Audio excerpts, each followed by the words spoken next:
Olá, Shalom! Eu sou a professora Tereza Akil e neste AT com AT eu quero conversar com você a respeito do texto do dilúvio, ou da grande inundação, que está lá em Gênesis capítulo 6, verso 5, até o final do capítulo 9. Juntos nós vamos conhecer um pouco do que os rabinos têm falado a respeito desse texto tão peculiar. Você está preparado? Então vamos começar. A nossa narrativa tem personagens humanos e personagens divinos. O personagem divino é Deus, que ora vai aparecer sendo nominado com o tetragrama sagrado e o de Revavirê, e ora vai ser nominado por Elohim. E temos os personagens humanos, o Noé, os familiares do Noé, né? E também toda aquela massa populacional, né? Que levou, enfim, ao dilúvio. E também temos os animais, né? Apesar das várias formas que o enredo do dilúvio tem sido estudado ao longo do tempo, nós podemos, a partir do texto final, entender a sequência narrativa dele da forma como eu estou apresentando a vocês, que é a forma como eu leio esse texto, né? Então, nós temos no início o desejo de destruição, depois nós temos o que acontece antes do dilúvio, no centro da narrativa, no clímax, nós temos o dilúvio propriamente dito, depois temos o decréscimo desse texto, né, dessa narrativa, depois do dilúvio e o desejo de preservação. Então, narrativamente, através da análise narrativa, contemplando o texto final, esse é o enredo que iremos ver agora, né? Então, algumas observações, e a minha dica para você é que eu vou comentar algumas coisas, mas que depois você com calma leia tudo que está no slide, por isso que eu estou espelhando tudo para você. Então, introdução, desejo de destruição, começa o nosso texto. E viu o Senhor, né, Javé, pois grande era a maldade do homem na terra e toda a intenção dos pensamentos do seu coração continuamente era mal o tempo todo. E aqui duas observações, na realidade três, né? A primeira é a expressão, viu o Senhor, né? O que Deus viu? Essa é a pergunta, né? Então, os rabinos, né, os estudiosos judaicos Malbim e Radak, vão dizer que Deus, ele viu que reduzir a expectativa do homem para 120 anos, como acontece em Gênesis 6:3, não foi suficiente para que os homens, para que as pessoas se arrependessem, melhorassem os seus caminhos e as suas práticas. Então, o que ele vê? Ele vê que a maldade realmente está disseminada, né? Mas que maldade era essa, né? Então, vai dizer o nosso texto, a maldade do homem na terra e toda a intenção dos pensamentos do coração. O que os rabinos entendem por isso? Então, eles vão dizer que essa questão dessa maldade e a intenção dos pensamentos do coração era o seguinte: primeiro, praticava e provocava grandes maldades, aqui em hebraico é o ra, quer dizer aflição, calamidade, perversidade, angústia, dano, miséria, né? Toda a intenção, todo o yetzer, toda a concepção, propósito, imaginação, isso é muito interessante, porque os judeus, eu já comentei isso em outro texto, né? Ele vai dizer que o homem ele é criado com duas intenções dentro dele. A intenção de fazer o que é tov, o que é bom, e a intenção de fazer o que é ra, que é mal, né? E essas duas intenções no Gan Eden, elas ainda estavam andando em paralelo. Só depois realmente que o casal come o fruto é que essas intenções se misturam. Isso é bem interessante, né? Então, aqui os rabinos vão falar, né? O homem praticava toda sorte de ra, de maldade, de aflição, de dano, toda a intenção, toda a concepção, todo o yetzer, né? Concepção, propósito, imaginação dos pensamentos, né? De um plano, de uma trama, olha só, do coração, que é da onde saíam o quê? As decisões. É do coração, na cabeça semita, que estão as decisões, que estão os propósitos, é ali que estão todas as coisas. Então veja que havia efetivamente no homem, de uma forma geral, o que? Impulsos, né, intenções, planos, tramas, que só intencionava a perversidade. E é por conta desse cenário é que Deus então resolve mandar o dilúvio. Vamos lá, vamos avançar um pouquinho. Arrependeu-se o Senhor de haver feito o homem na terra, e isso lhe pesou o coração. E aqui o arrepender-se é o verbo naham, né, que quer dizer... É isso que Deus faz, né? Deus, ele suspira, respira forte e profundamente, né? E o significado figurado disso é lamentar. Daí o arrepender-se, né? Então, naham é isso. Originalmente, etimologicamente, naham, né, esse verbo quer dizer suspirar profundamente, respirar, tirando o ar lá de dentro mesmo, né? Como se ele lamentasse tudo que ele está vendo, né? Então, e pesou o coração. Aqui, na realidade, né, o Rashi, o Onkelos, né, eles vão dizer que houve uma mudança no coração de Deus, que agora está pesado. E aí, em hebraico, é atsab, né? Preocupar-se de dor ou de raiva, desagradar, lamentar ou ferir. Então, o coração de Deus, ele realmente está pesado, ele está, né, desagradado, né? Ele não está mais olhando com prazer, atentando com alegria para o que estava acontecendo, porque efetivamente o homem, ele só estava intentando fazer o mal, tramando fazer coisas ruins, né? Verso 7, e disse o Senhor, né? Destruirei o homem que criei da face da terra fértil, né? Do homem a besta ao rastejante e as aves dos céus, pois me arrependo de os ter feito, né? Então aqui o verbo destruir, destruirei o homem, né? O verbo mahar, esfregar, por implicação apagar, abolir, destruir, colocar para fora, limpar, remover. É um verbo muito forte, né? É como se Deus pegasse e esfregasse, olha, ele fosse apagar, né? Abolir, limpar totalmente o homem da face da terra. E é exatamente o que acontece, né? Aqui a palavra para homem é Adam, né? Prefixada com Ra, com o artigo definido, pretende dizer que Deus não desejava exterminar toda a espécie humana, todo o Adam, né? Mas apenas uma parte específica da espécie humana, o Ha-Adam, visto que alguns humanos teriam permissão para sobreviver. Foi o caso de Noé e da sua família, né? O Radak, né, vai afirmar que os animais foram exterminados por dois motivos, né? Porque eles só foram criados por causa do homem, vai remeter a Gênesis 2, né, quando então, se Deus vê que o homem está solitário, e aí antes dele criar a mulher, ele cria os animais, e aí leva o homem para nomear os animais, e o homem, então, ao nomear os animais, percebe que nenhum deles pode lhe fazer companhia, né? Então, se o animal foi criado em função do homem, e o homem não vai mais existir, não tem por que ter animal, né? Assim, se não havia propósito para o homem na terra, também não havia propósito para todas essas criaturas. Segunda possibilidade é porque os animais, copiando os hábitos corruptos do homem, acasalaram-se com espécies que não eram suas.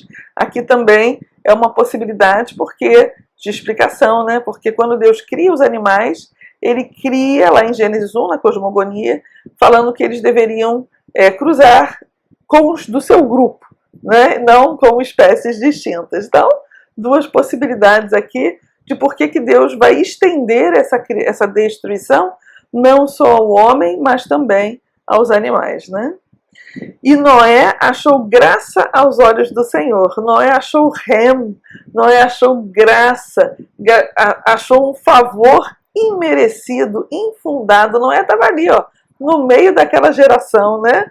Mas Deus olha para ele e acha graça, né? Então Noé recebeu essa graça porque, apesar de ser um homem justo e íntegro, não espalhou ativamente o conhecimento de Deus entre os homens da sua geração. Assim, só por um ato de favor imerecido, ele e seus filhos e noras foram poupados. Isso é uma coisa muito interessante, né? Porque realmente Noé, ele acha graça, ele acha um favor imerecido. E qual a explicação disso? É que o Noé, ele conhecia o Senhor, ele conhecia as coisas do Senhor, mas, segundo a tradição judaica, ele não foi um efetivo ali né, um efetivo cidadão que conseguiu espalhar a mensagem das boas novas, e ele também estaria sujeito à destruição, se não fosse a graça do Senhor sobre ele. Verso 9, essas são as gerações de Noé. Noé era um homem justo e íntegro. Era em suas gerações, com Elohim andava Noé. E gerou Noé 3 filhos, Shem, Ham e Jafet. Então aqui, né, vai explicar um pouco, né, por que o Noé ele era um tzadik, era um justo, e era um íntegro, era um tamim, alguém que era moralmente íntegro, verdadeiro, sem mancha, completo, perfeito, né? E é muito interessante porque nós só temos mais 2 personagens apontados assim, como tamim, na Bíblia hebraica, o Jacó e o Jó, né? Isso é bem interessante, né? Muito interessante mesmo, né? Tá? Então, uma outra observação é que Noé não era um homem que corrompeu os seus caminhos, como as pessoas do seu tempo, antes ele andava com Deus. E é interessante porque essa questão, né, de andar com o Senhor, a gente vai ver, né, ver ao longo da Bíblia hebraica, né, a gente tem outros personagens, né, que andaram com Deus e sumiram, né, então é muito interessante essa perspectiva, né, e o Noé ele não some, né, o Noé ele continua aqui, como um testemunho vivo de ser um homem justo, e ser um homem íntegro, né? Então, e corrompida era, né, a terra nas faces de Elohim, e cheia a terra de violência.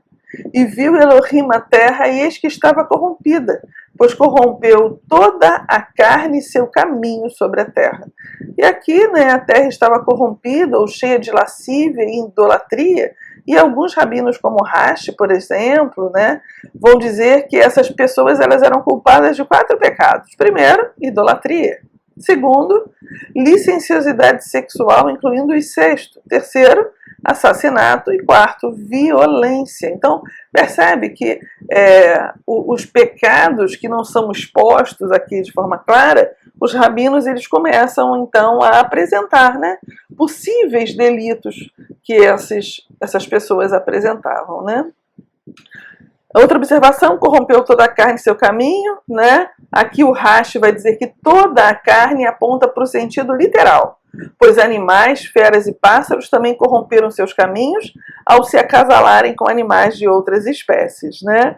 E o Shishkuni, apesar de concordar com o Rashi, ele vai dizer que os peixes não serão destruídos, não serão exterminados, porque está tudo se detendo ao que está em cima da terra, nas faces da terra. E o peixe, de certa forma, eles estão embaixo das águas, né? Então não tem como os peixes serem também destruídos. É claro que aqui é uma grande polêmica, porque alguns rabinos vão dizer que as águas do dilúvio elas foram tão intensas, que houve uma movimentação de correntes tão grande que nem os peixes sobreviveram. Até os peixes foram destruídos, né? E disse Elohim para Noé: fim de toda a carne chegou para minha face, pois se encheu a terra de violência e iniquidade por causa deles. E eis que exterminarei com a terra.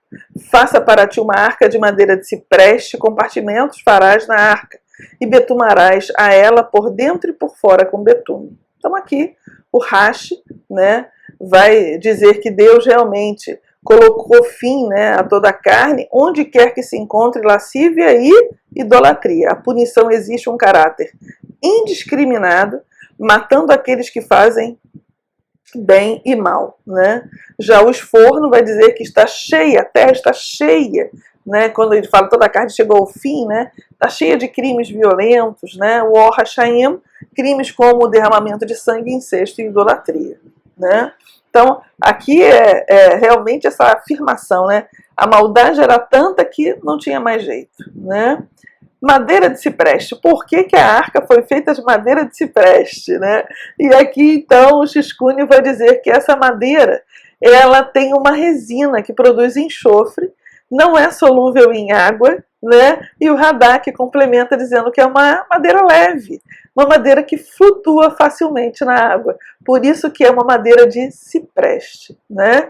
Compartimentos farás na arca. E aí Voltamos ao Rashi, o grande comentador do Pentateuco, onde ele vai dizer que na arca, então, Deus faz compartimentos ou cabines para poder separar cada tipo de animal, né? Cada tipo de animal. E a grande pergunta, né? A grande pergunta do verso, por que Deus mandou fazer a arca, né? E aí o Shishkuni vai dizer que Deus queria mostrar seu atributo da misericórdia, né? Fazer a arca, envolver a família fazendo a arca, demonstrava a misericórdia de Deus. Para Rashi e Sforno, a arca seria um meio de levar os homens a fazerem a Teshuvá, o caminho do arrependimento, né? Pois estes vão fazer o quê? Eles vão ver que Noé estava fazendo a arca, conforme Deus mandou, e vão perguntar, Noé, por que você está fazendo a arca? Nem parece que vai chover. E aí o Noé, então, teria uma chance de explicar para aqueles homens que ele estava fazendo a arca porque Deus estava vendo o comportamento deles e resolveu destruir com toda a terra. Mas a ele e a sua família salvariam. Então a arca seria um meio até testemunhal, seria uma forma, seria um meio de evangelismo, a gente falaria hoje assim, né? Noé estava ali fazendo a arca para que chamasse a atenção das pessoas sobre ele e ele então pudesse testemunhar. Tecnicamente, eu poderia até dizer aqui que o Noé estava fazendo um ato simbólico, né? Lembram do profeta Oséias, que casou com a prostituta como um ato simbólico para que o povo perguntasse por que ele estava fazendo aquilo? Mesma coisa Noé, né? Ele estava ali fazendo a arca como um ato simbólico, para que o povo dele ali, para que aquelas pessoas se perguntassem, e perguntassem a ele, por que o Noé está fazendo a arca? Vamos lá falar com ele. E aí ele contaria a história. É uma possibilidade, uma boa possibilidade, né? Vamos lá. Verso 15. Assim a farás. E a descrição de como será a arca, né? 300 côvados de comprimento a arca terá, né? 50 côvados a largura dela e 30 côvados a altura dela. Cobertura farás para a arca de um côvado do topo e a entrada da arca. Na lateral dela porás e deque inferior segundo e terceiro. Eis que eu trarei o dilúvio de águas sobre a terra para destruir toda a carne, que nela há espírito de vidas debaixo dos céus. Tudo na terra permanecerá. E estabelecerei a minha aliança contigo e irás para a arca, e seus filhos, sua esposa e as mulheres dos seus filhos contigo. E tudo que vive de toda a carne, 2 de tudo farás ir para a arca, para viver contigo, macho e fêmea serão. De ave de todos os tipos e gado de todos os tipos, todos os rastejantes da terra, de todo o tipo. 2 de cada virão a ti fazer viver. E tu pegue para ti toda a comida que se come e guarde para ti, e serão para ti e para eles para alimento. E fez Noé conforme tudo que ordenou para ele Elohim, assim fez, né? Então aqui a gente tem os detalhes da arca, né? O Kli Yakar vai dizer que os detalhes são importantes para que se saiba a grandeza do milagre, pois num espaço fisicamente pequeno, só Deus poderia acomodar um tão número grande de criaturas, né? E realmente isso é uma intervenção milagrosa ali na arca, né? Porque por maior que ela fosse, não daria para colocar todas as espécies, né? Casal de todas as espécies, né? Mas para o Senhor nada é impossível. O dilúvio, né? Aqui eu acho que a palavra-chave para nós é dilúvio. E é muito interessante porque o que nós traduzimos por dilúvio, a palavra em hebraico é mabul e quer dizer destruir. Olha só. Desculpa, dissolver, né? Então o mabul, ele é na realidade uma dissolução, né? Quando a gente lê dilúvio ou uma inundação, o que nós estamos vendo é a dissolução, é dissolver, né? Então o dilúvio, né, é chamado de mabul porque arruinou, balar, né, com tudo. E para Radak, né, a palavra tem relação com qualquer coisa que caia do céu. Neve, fogo, granizo, coisas que vão dissolver, que vão destruir com a vida, né? Apesar do dilúvio destruir ou dissolver com tudo que havia sobre a terra, Deus preserva a vida de Noé e faz com ele uma aliança. assegurando que ele e seus descendentes nada sofreriam. Antes permaneceriam vivos e manda que ele reserve alimento para todos que estavam na arca. Eu acho que, além dos detalhes da arca, que realmente, apesar de ser um grande barco, né, seria impossível caber tudo se não fosse pela intervenção de Deus, todas as espécies de animais, se não fosse pela intervenção de Deus, o ponto-chave daqui é essa palavra dilúvio, Mabul, que a gente traduz por dilúvio ou por inundação, mas o significado dela é muito mais profundo. O significado dela é dissolver. E se vocês lembram do início da minha exposição, eu falei que Deus queria o quê? Apagar, né? Deus queria apagar o que estava sobre a terra, né? Deus queria realmente abolir tudo que estava sobre a terra. E aqui vem mais uma palavra reforçando esse desejo do Senhor, que é o Mabul, que é a dissolução. Ele quer dissolver com tudo. E isso realmente é possível, porque o Mabul vai usar água com terra, vai fazer uma lama, vai dissolver com tudo, né? Vamos lá, então. Antes do dilúvio, estávamos ainda na introdução, hein? Agora é que vamos para antes do dilúvio, né? Depois disse o Senhor a Noé: entra tu e toda a tua casa na arca, porque tenho visto que és justo diante de mim nesta geração. De todos os animais limpos tomarás para ti 7 e 7, macho e sua fêmea. E aqui é uma estranheza para nós, né? Porque acabamos de ler que eram ali um casal. Agora, né, nós temos 7 e 7, né? Então, macho e sua fêmea. Mas dos animais que não são limpos, 2, o macho e sua fêmea. Também das aves dos céus, 7 e 7, macho e fêmea, para conservar em vida a sua espécie sobre a face de toda a terra. Porque passados ainda 7 dias, farei chover sobre a terra 40 dias e 40 noites. E desfarei de sobre a face da terra toda a substância que fiz. Olha uma bula aí, dissolvendo com tudo, né? E fez Noé conforme tudo que Javé lhe ordenara. E era Noé da idade de 600 anos, quando o dilúvio das águas veio sobre a terra. Noé entrou na arca e com ele seus filhos, sua mulher, as mulheres dos seus filhos, por causa das águas do dilúvio, da dissolução, né? Lembrem-se sempre disso, é dissolver, né? Dos animais limpos e dos animais que não são limpos, e das aves e de todo réptil sobre a terra, entraram de 2 em 2 para junto de Noé na arca, macho e fêmea, como Elohim ordenara a Noé. Percebe que aqui a gente já está trabalhando com os 2 nomes de Deus juntos, né? E aconteceu que, passados 7 dias, vieram sobre a terra as águas do dilúvio. No ano 600 da vida de Noé, no mês segundo, aos 17 dias do mês, naquele mesmo dia se romperam todas as fontes do grande abismo, e as janelas dos céus se abriram. E houve chuva sobre a terra 40 dias e 40 noites. E no mesmo dia já entraram na arca Noé, seus filhos, Shem, Cão e Efté, sua mulher, e as mulheres de seus filhos, eles, e todo animal conforme a sua espécie, e todo gado conforme a sua espécie, e todo réptil que se arrasta sobre a terra conforme a sua espécie, e toda ave conforme a sua espécie, pássaros de toda qualidade, e toda carne em que havia espírito de vida entraram de 2 em 2 para junto de Noé na arca. E os que entraram eram macho e fêmea de toda a carne, como Elohim lhes tinha ordenado, e Javé os fechou dentro. Percebe que os 2 nomes de Deus, que antes apareciam em versos diferentes, agora estão unidos num único verso, né? Então, animais limpos, né? A observação aqui fica pelo Rashi.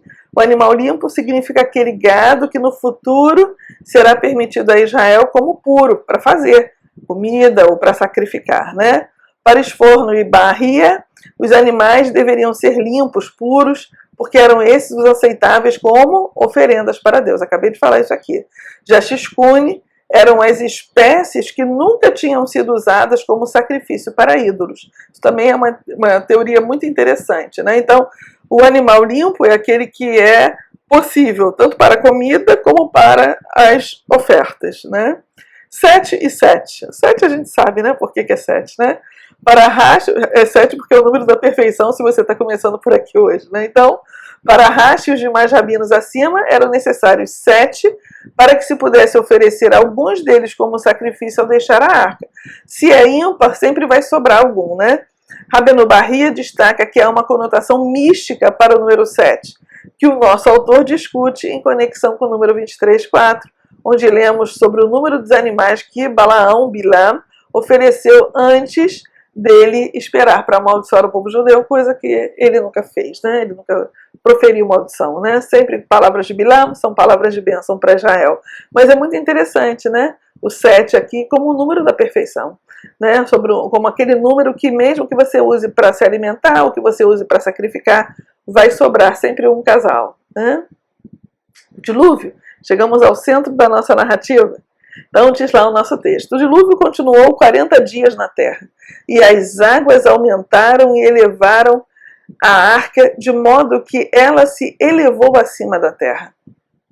As águas incharam e aumentaram muito na terra, e a arca flutuou sobre as águas. Quando as águas cresceram muito mais sobre a terra, todas as montanhas mais altas em todos os lugares sobre o céu foram cobertas. 15 côvados mais alto as águas incharam, quando as montanhas eram cobertas, e toda a carne que se mexia na terra pereceu. Pássaros, gados, feras, todas as coisas que enxamearam sobre a terra, e todo homem, humanidade. Tudo em cujas narinas havia mero sopro de vida. Tudo que estava em terra seca morreu.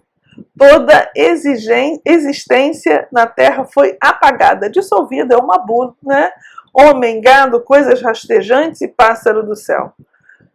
Pássaros do céu. Eles foram apagados da terra. Apenas Noé foi deixado, e aqueles que com ele na arca. E quando as águas cresceram na terra, 150 dias, né? Então, a parte central da nossa narrativa, a primeira coisa que a gente vê é que não aparece o nome de Deus. Em momento algum aparece o nome de Deus. Isso é muito interessante, porque o nome de Deus apareceu, por enquanto, seja como tetragrama sagrado, ou seja como Elohim, em todos os versos. No verso passado que nós vimos, aparecem os dois nomes. Mas agora, no clímax da nossa narrativa, o nome de Deus simplesmente não aparece, né? Então, tudo que havia sopro de vida morreu, excluindo-se aqui os peixes, pois eles não estavam na terra seca. E aqui vai falar o Rashi e o Shifrei Hashaim, né? Eles vão concordar com isso, né? Aqui, o resultado do dilúvio, verso 23, né? O resultado do dilúvio é terrível, né? Foram apagados da terra homem, gado, coisas rastejantes e pássaros do céu. O Radak vai dizer que a palavra apagados aparece 2 vezes, para indicar que nenhum traço deles permaneceu e nem houve ruínas deixadas para trás. Isso é bem interessante, né? Então, no verso 23, o apagado vai aparecer 2 vezes, né? Como eu destaquei ali para vocês no texto em preto. Por quê? É para confirmar mesmo, para deixar claro para o leitor que, ó, foi apagado. Aquilo que Deus intentou com uma bula, com uma dissolução, efetivamente aconteceu. Nada sobrou, né? Depois do dilúvio, lembrou-se Elohim de Noé. Ó, o nome de Deus voltando a aparecer. E de todos os seres viventes, e de todo o gado que estavam com ele na arca. E Elohim fez passar um vento sobre a terra, e aquietaram-se as águas. Cerraram-se também as fontes do abismo, e as janelas do céu, e a chuva dos céus deteve-se. E as águas iam se escoando continuamente de sobre a terra. E ao fim de 150 dias, minguaram. E a arca repousou no 7º mês, no dia 17 do mês, sobre os montes de Ararat.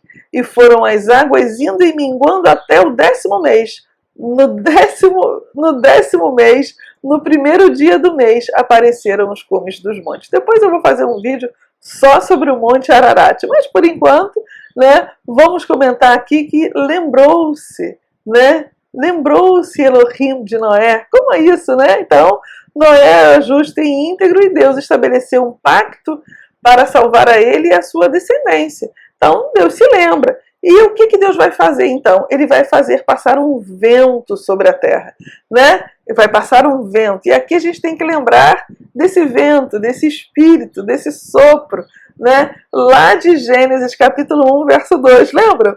Gênesis capítulo 1, verso 2 diz que o Espírito de Deus, que o vento passou sobre a face das águas, aquelas águas meio turbulentas ali, e aqui se repete a mesma coisa. Olha, o vento passa novamente, indicando o quê? Em primeiro lugar, que a terra tinha voltado para aquele estágio de antes da criação, da primeira criação, né? Então é muito interessante. E diz que aquietaram-se as águas, elas estavam agitadas, aquietaram-se, né? Então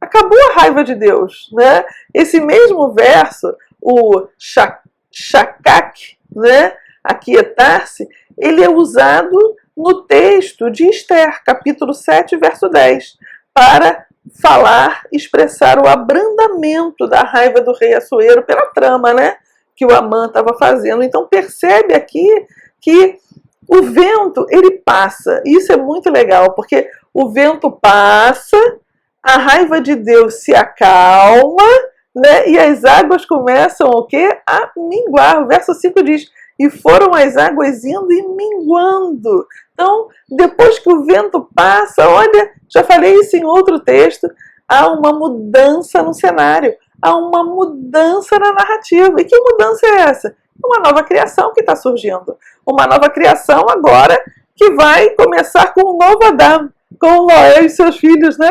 Então, uma nova família vai ter a oportunidade de repovoar a terra, né? E como essa família tinha um pai que era íntegro, que era reto, que era tzadik, que era tabim, certamente que agora, na expectativa do Senhor, toda a geração que se seguiria seria assim, seria justa e íntegra. Vamos lá. Continuando aqui. E aconteceu que ao cabo de 40 dias abriu Noé a janela da arca que tinha feito e soltou um corvo que saiu indo e voltando até que as águas se secaram sobre a terra. Depois soltou uma pomba para ver se as águas tinham minguado de sobre a face da terra. A pomba, porém, não achou repouso para a planta do seu pé e voltou a ele para a arca, porque as águas estavam sobre a face da terra, e ele estendeu a mão, tomou-a, recolheu-a consigo na arca. E esperou ainda outros 7 dias, e tornou a enviar a pomba fora da arca. E a pomba voltou a ele à tarde, e eis arrancada uma folha de oliveira do seu bico. E conheceu Noé que as águas tinham minguado de sobre a terra. Então esperou ainda outros 7 dias, e enviou fora a pomba, mas não tornou mais a ele. E aconteceu que no ano 601, no mês primeiro, no primeiro dia do mês, as águas se secaram sobre a face da terra. Então Noé tirou a cobertura da arca e olhou, e eis a face da terra estava enxuta. E no segundo mês, aos 27 dias do mês, a terra estava seca. Opa! Então, aqui é o nosso texto onde acabou o dilúvio. O dilúvio acabou, né? E uma nova criação estava ali, à disposição do nosso querido Noé, né? Vamos avançar aqui. E falou Elohim a Noé dizendo: sai da arca, tu e tua mulher, teus filhos e as mulheres dos teus filhos. Todo o animal que está contigo, toda a carne, toda a ave, todo o gado, de todo o réptil que se arrasta sobre a terra, traz fora contigo. E povoem abundantemente a terra, e frutifiquem, e se multipliquem sobre a terra. Então saiu Noé e seus filhos, e sua mulher, e as mulheres dos seus filhos com ele.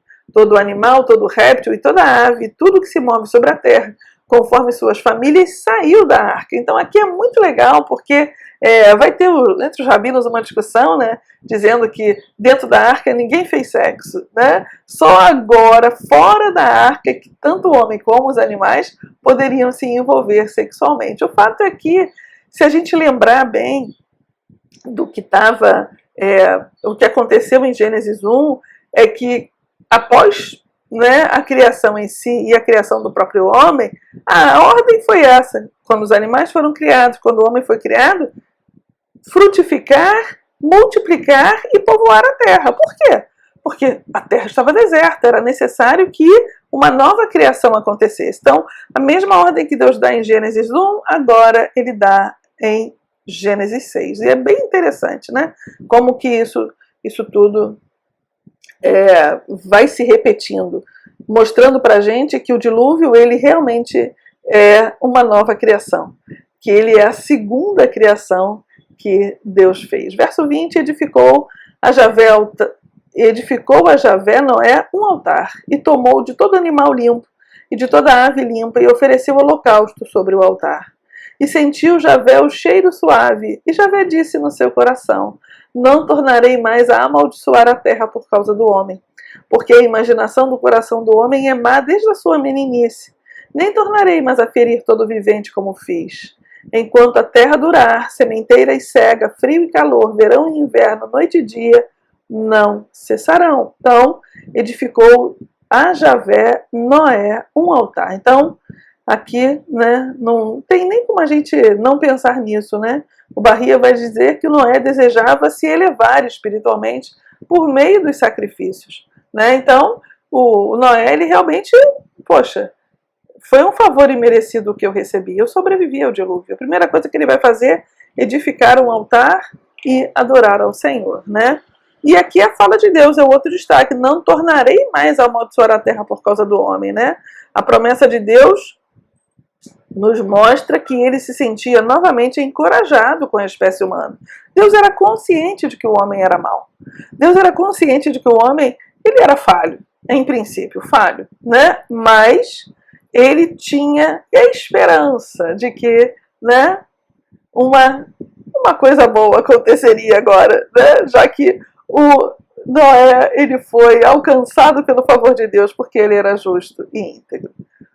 Capítulo 9, verso 1, chegamos à conclusão da nossa narrativa. Abençoou Deus a Noé, a seus filhos, e lhe disse: sede fecundos, multiplicai-vos e enchei a terra.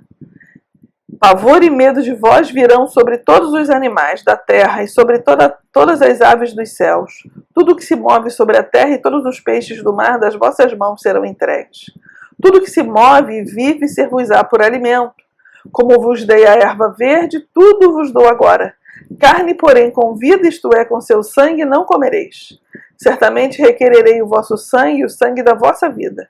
De todo animal requererei, como também da mão do homem. Sim, da mão do próximo, de cada um requererei a vida do homem.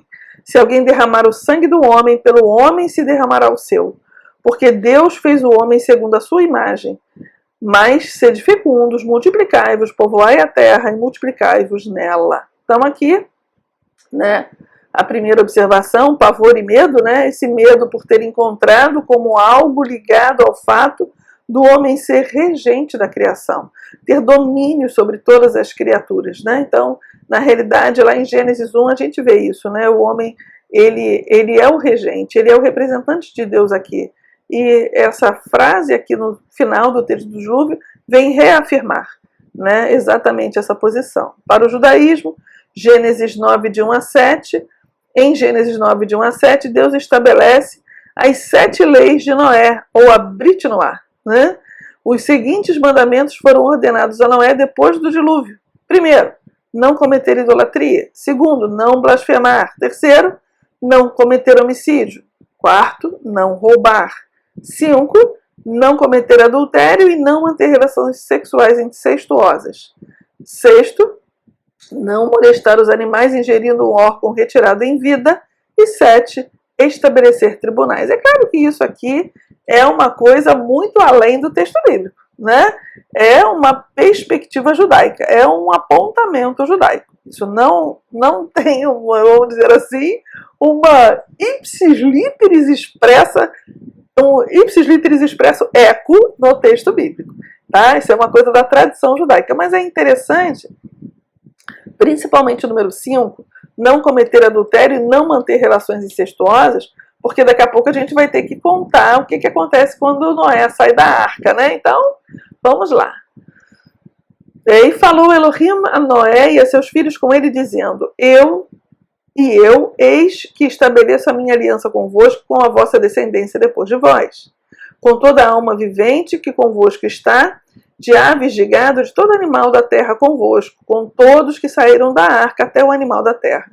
E eu convosco estabeleço a minha aliança, que não será mais destruída toda a carne pelas águas do dilúvio, e que não haverá mais dilúvio para destruir a terra. Né? Então, para Rashi e Shishkuni, Deus estabelece uma aliança com Noé porque este temeu cumprir o dever de propagar a espécie humana, vai procriar, né? Retomando as relações conjugais normais.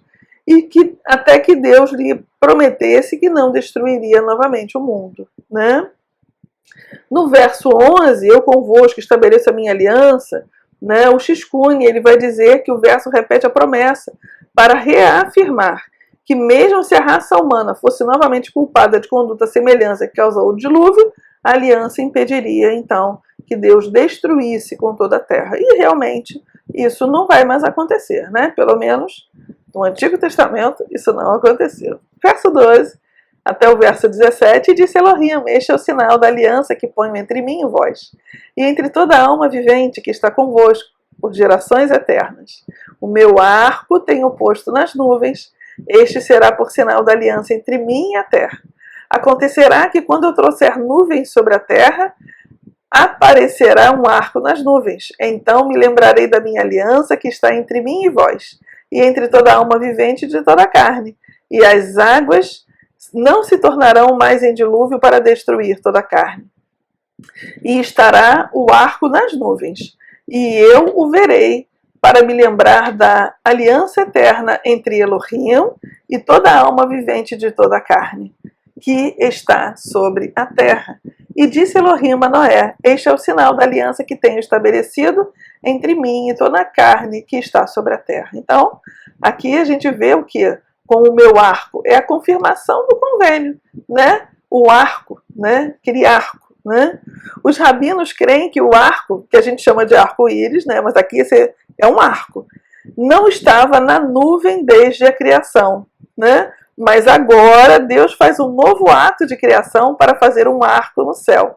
Mas outros discordam e dizem que o arco estava desde o início, né? Um terceiro grupo de rabinos vai entender que o arco foi colocado na nuvem desde a criação e deve ser, a partir deste ponto, um sinal da aliança entre Deus e o homem. O que é muito interessante aqui é a gente pensar nesse arco, né? Esse arco que a gente vê, pensem no arco-íris, né? O arco-íris, ele, quando você vai lançar uma flecha de um arco, né, você pega o arco e você aponta o arco para o alvo, não é? Então o arco, ele fica apontado para o alvo da seta, né? Pense no arco-íris. No arco-íris, se você pegar o arco-íris e botar nele uma flecha, ele não está lançado para a terra, ele está lançado para o Senhor. Repararam? O arco-íris, na posição, pega o arco-íris, bota uma flecha e aponta. A flecha aponta para o céu. Quem vai ser atingido pela flecha do arco não é o homem, é o Senhor. É por isso que ele coloca o arco. O arco, na realidade, é um arco de proteção para o homem. Porque se Deus resolve quebrar a sua aliança, a flecha do arco é lançada contra ele. Olha que loucura, não é? Pensaram? O arco-íris, se eu pego o arco-íris e boto uma flecha nele, a flecha está apontando para o Senhor. É o Senhor que é flechado por quebrar a sua própria aliança. Isso, para mim, é o mais tremendo.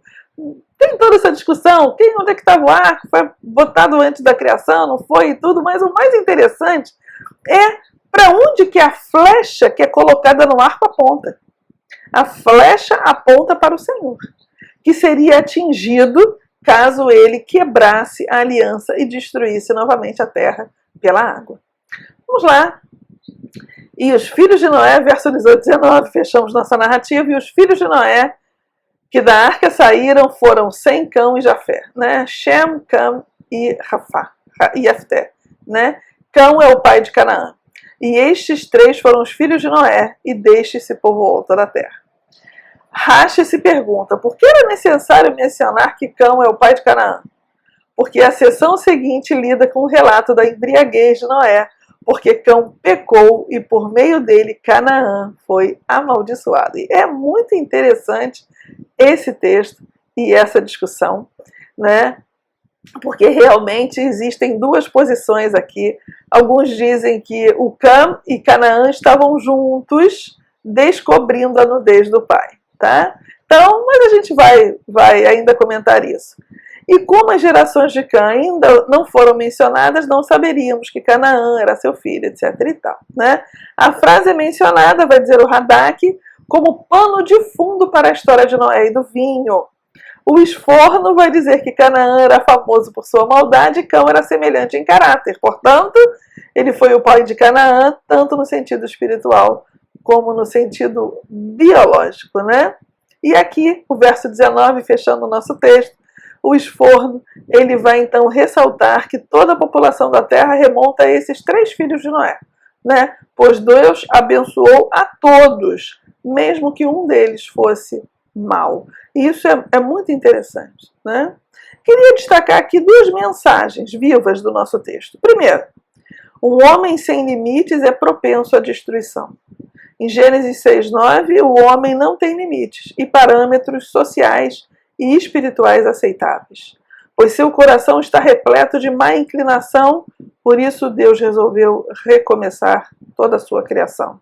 O homem sem limites é propenso à destruição, à dissolução, e é isso mesmo. Homens que não têm limites, que não sabem aonde parar, eles estão propensos a se destruir, não só a si mesmo, mas às vezes até a sua família, a todos os que estão ao seu entorno. O homem justo é cuidadoso e será preservado, e esse foi o caso de Noé, né?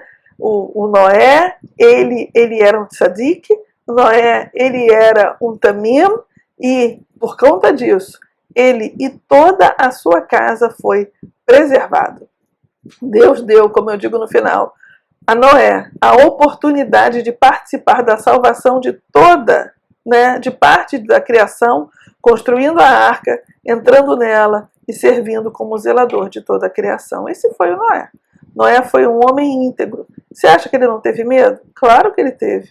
Era um dilúvio. Deus falou para ele, vou mandar o dilúvio, vai acabar com tudo. Mas o Noé, ele confiou em Deus. Confiou que Deus iria preservar a sua vida e da sua família. E assim devemos ser nós também. Em meio a um mundo tão mau, devemos crer que Deus está guardando a nossa vida e a nossa família. Eu espero que você tenha gostado deste vídeo. Se você gostou, deixe o seu like, faça um comentário e compartilhe com os seus amigos.